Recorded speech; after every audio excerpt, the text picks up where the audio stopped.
건강하고 행복한 소시 오늘 월요일 두 번째 영상 낭창하게 전달해 드려보도록 하겠습니다. 영님에 대한 또 오늘 월요일 기사가 굉장히 많이 쏟아진 현재의 상황입니다. 기록적인 이야기가 지금 너무너무나 많은데요. 하나씩 전달해드리기 굉장히 바쁠 것 같으니 바로 시작해 보겠습니다. 자, 영님의 이 웅이 빛나는 밤에 기억나시죠? 지금 웅보십 여기에 웅아리를 하시는 분들이 정말 많습니다. 오늘 아침 영상에도 소천사님들 중에 영님 보고 싶어하는 게 죄는 아니지 않냐, TV에라도 나와줬으면 좋겠다 아쉬워하시는 분들 굉장히 많으신 것 같아요. 제가 볼 때는 개인적인 판단입니다만 아마 일반적인 예능 프로그램, TV방송 출연 소속사에서 굳이 만류할 필요까지는 없다고 생각합니다. 그렇다면 왜 영님이 TV 방송 활동을 하지 않느냐? 제가 볼 땐 하지 않는다기보다는 못하고 있을 확률이 큽니다. 지금 제가 말씀드렸다시피 이제 영님이 그나마 개인 시간이 조금 생겼고 이 TV조선 때의 방송 프로그램 횟수가 너무 많았습니다. 그렇다면 다른 트롯맨들은요? 라고 하실 수도 있겠지만 영님의 경우는요, 콘서트의 규모도 규모거니와 앵콜 콘서트까지 준비를 하고 있고, 제가 볼 땐 내부적인 사정, 그러니까 영님과 이 CJ ENM, 즉 티뱅에서 시작될지 혹시 모를 영님의 이 여러 컨텐츠들, 아마 그런 부분에 대한 조정이 있지 않을까라는 생각을 조심스럽게 한번 해봅니다. 그러니까 TV방송에 나올 스케줄적인 여유도 많지 않지만 아무래도 일반적인 TV 예능방송 출연보다는 다른 형태로 영님이 대중들에게 알리지 않을까. 실질적인 간단한 예를 들어드리자면 우리가 알고 있는 이 방탄소년단, 우리가 지금 선의 경쟁을 하고 있죠? 이 방탄소년단의 경우 예능 출연 많이 했을까요? 제가 기억하기로는 방탄소년단이 한창 인기를 얻고 국내 최정상을 달성했을 때도 예능방송 그렇게 많이 출연 안 했던 걸로 기억합니다.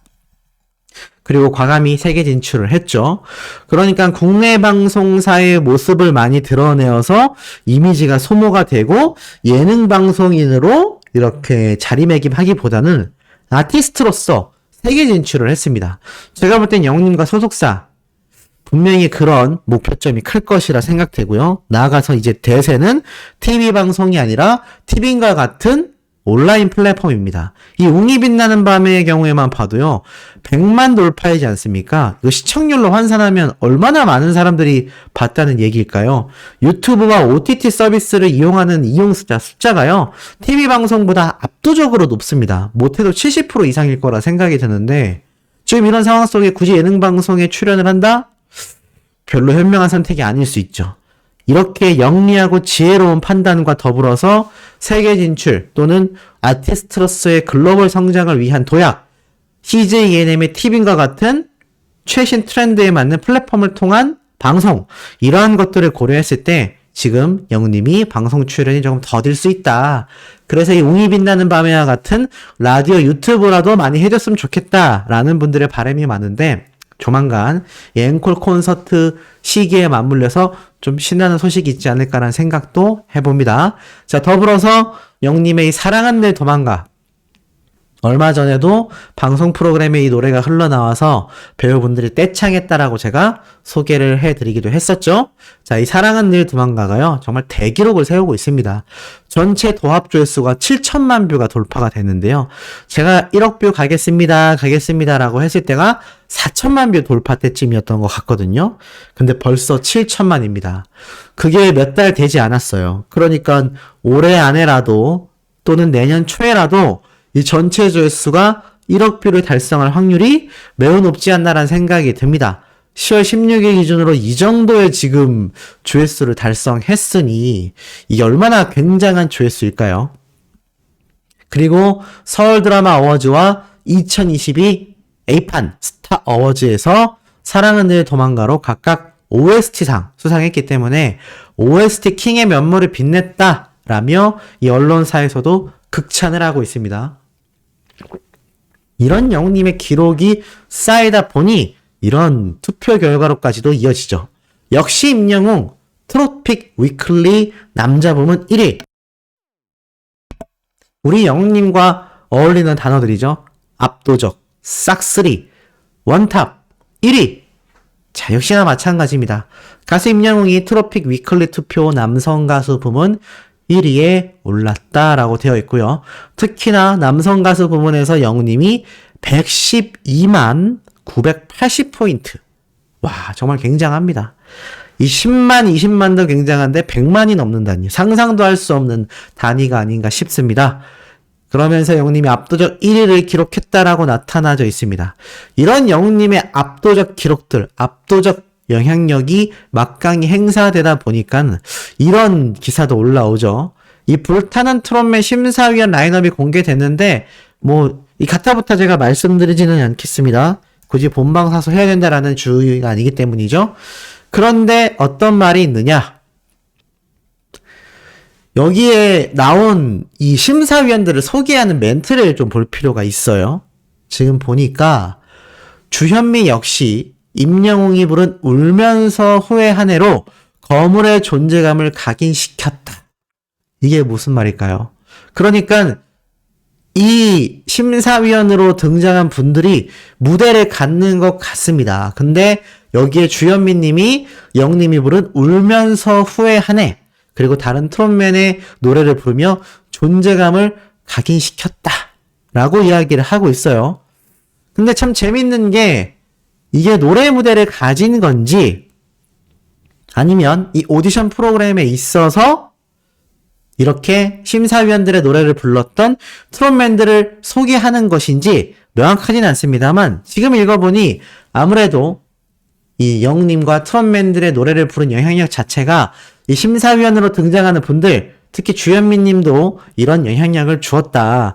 그러면서 후배들의 전폭적인 지지와 사랑을 받아온 세 사람이 경연자들의 보컬 능력치를 극대화할 수 있는 노하우와 날카로운 조언을 전할 예정이다라고 말을 하고 있습니다. 그리고 더 놀라운 건 김연자의 아모르 파티를 작곡하여 엄청난 신화를 일으킨 작곡가 윤일상과 임영웅의 인생 찬가, 장윤중의 어머나 등을 수없이 많은 히트곡을 생산해낸 윤명선이 오디션이 끝난 후 멤버들이 어떤 곡으로 어떻게 활동할지 가능성을 평가한다라고 합니다. 지금 그러니까 이 불타는 트롯맨이라는 프로그램에 등장하는 이 심사위원들, 작곡가들 설명을 어떻게 하고 있죠? 임영웅의 영향력, 임영웅의 인생 찬가를 작곡했다. 전부 다 영웅님의 이름이 언급되고 있는 것을 볼 수가 있습니다. 지금 이 얼마나 기라성 같은 선배님들이고 레전드들이겠습니까? 트롯계에서는 정말 최고의 레전드들인데, 자, 이런 사람들과 작곡가를 설명하는데 영웅님의 이름이 언급된다? 그만큼 최신 들어서 최근에 가장 많은 영향력을 발휘하는 존재이기 때문에 지금 이 프로그램의 영웅님의 이름을 간접적으로 언급하고 있는 것 같습니다. 사실 이 불타는 트롯맨의 영웅님을 섭외하려는 움직임, 미스터 트롯 말이 많았지만 제가 말씀드렸죠. 나갈 일도 없고요. 나갈 필요도 없다. 그러다 보니 이렇게 간접적으로나마 언급을 하는 것 같은데, 제가 이걸 언급드리는 건 이 언급이 됐기 때문에 방송을 시청하셔야 된다, 이런 말이 아닙니다.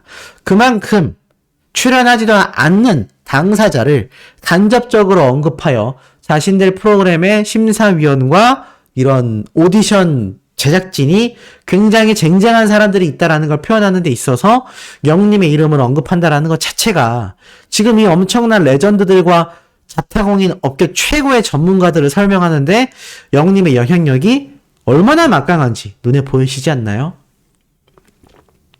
지금 이것이 임영웅 가수의 아티스트로서의 대한민국의 현주소가 아닌가라는 생각을 해봅니다. 자, 근데 이런 언급이 여기서 끝이 아닙니다. 최근에 정말 유명한 박사님이 있죠. 예전에 약간 더 유명했던 이 요리계의 백 대표님 기억나실 겁니다. 자, 그분과 더불어서 요즘에는 이 오은영 박사님을 빼놓고서는 방송 프로그램을 얘기할 수가 없다라고 할 정도인데요. 지금 보니까 다양한 이야기가 이렇게 나옵니다. 9년간 열애한 남편분의 이야기도 하고 또 장영란 씨가 함께 등장해서 이렇게 프로그램을 진행을 하고 있어요. 자, 그런데 이게 참 재밌는 게 이날 오은영 박사님 이야기를 하면서 오은영 박사에 대한 이야기를 더 하거든요. 이게 무슨 말이냐면 오은영 박사가 방송 프로그램에서 보여주는 어떠한 전문가로서의 모습이 아니라 인간 오은영에 대한 취재를 장영란 씨가 한 것 같습니다.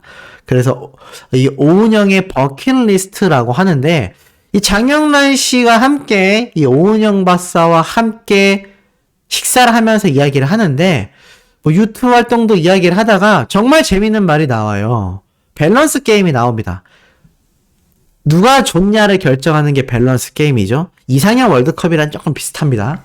자, 근데 갱년기의 이야기를 하면서 갑자기 임영웅 대 방탄소년단 이라는 질문이 주어집니다. 안 그래도 요즘 투표 때문에 예민한데요 소시라고 하시겠지만 그냥 예능입니다. 그냥 예능적으로서 이렇게 프로그램에서 말을 했던 것 같아요. 그러면서 이야기를 하는데 방탄소년단 대 이 BTS 이야기를 하는데 이 오은영 박사는 방탄소년단을 선택합니다. 그런데 참 놀라운 게 옆에 있던 더 나이가 어린 장영란 씨는 임영웅 씨 할 줄 알았는데? 라고 이야기를 합니다. 참 재밌죠? 그러니까는 지금 따지고 보면 이 기사의 내용을 봤을 때 이 오은영 박사가 장영란 씨보다 나이가 더 윗세대잖아요. 그래서 당연히 영님을 선택할 줄 알았는데 방탄소년단에 골랐다 라고 말을 하는 거 보니 의외이기도 하지만 이 장영란 씨의 반응이 더 재밌는 것 같습니다. 장영란 씨는 나이가 훨씬 어린데도 왜 영님을 할 줄 알았는데 라고 했을까요? 그만큼 영님이 이 나이 때 시니어 세대의 정말 초대세라는 걸 알고 있기 때문인 것 같습니다. 사실 뭐 장영란 씨는 이 TV조선 미스터트롯 방송에 꾸준히 등장했던 심사위원이었고 영님의 노래를 직접 들었고 굉장히 감격했던 당사자 중에 한 명입니다. 영님을 극찬하기도 했었죠. 자, 이러다 보니까 더 의외인데? 라는 반응을 보였던 것 같아요. 아마 이 오은영 박사가 영님의 직접 라이브 무대를 봤다면 조금 생각이 바뀌지 않았을까라는 생각도 드는데 더 재밌는 건요. 이게 영웅님과 방탄소년단을 두고 이 누가 더 좋은지 밸런스 게임을 했다라는 것 자체가 굉장히 놀라운 것 같습니다. 그러니까 이 방탄소년단이면 전 세계 대세잖아요. 그런데 이 전 세계 대세와 누가 더 좋은지를 질문하는 데 있어서 임영웅 가수를 내세웠다? 그러니까 이게 지금 투표에서 나오는 결과 그대로인 것 같습니다. 이제 방탄소년단과 직접 어깨를 나란히 하고 경쟁할 수 있는 가수가요. 영웅님밖에 없는 거예요. 참 놀랍죠? 그리고 이 여성분들 둘 중에 한 명은 방탄소년단, 또 한 명은 임영웅 가수를 선택할 줄 알았는데? 라면서 영웅님을 언급하는 지금 이렇게 나뉘는 형세를 보이고 있습니다. 그것도 나이가 정반대인데 말이죠. 지금 영웅님의 영향력이요. 이렇게 연예인들 사이에서도 일반인들 사이에서도 방탄소년단과 지금 직접 경쟁이 되는 방탄소년단이냐 임영웅이냐 방탄소년단이냐 지금 이 정도로 흐름이 흘러가고 있는 겁니다. 이게 얼마나 굉장한가요? 지금 그렇게 할 수 있는 가수가 국내만이 아니라요. 전 세계에 없습니다. 그런 영향력을 보여주고 있는 게 바로 우리 히어로 파워가 아닌가 싶습니다. 그러니 우리가 투표에서 더더욱 승리를 해야 되지 않을까요? 지금 많이 따라잡히고 있다고 합니다. 여기에 대해서 제가 오늘 저녁 영상에 한 번 더 정리를 해드리겠지만 역시나 열정 가득한 투표 그리고 열정 가득한 스밍 그리고 구독, 좋아요, 알림 설정까지 부탁드리면서 제가 다음 영상도 팩트 있고 신나는 내용 들고 돌아오도록 하겠습니다. 이번 영상은 여기에서 마치도록 하겠습니다.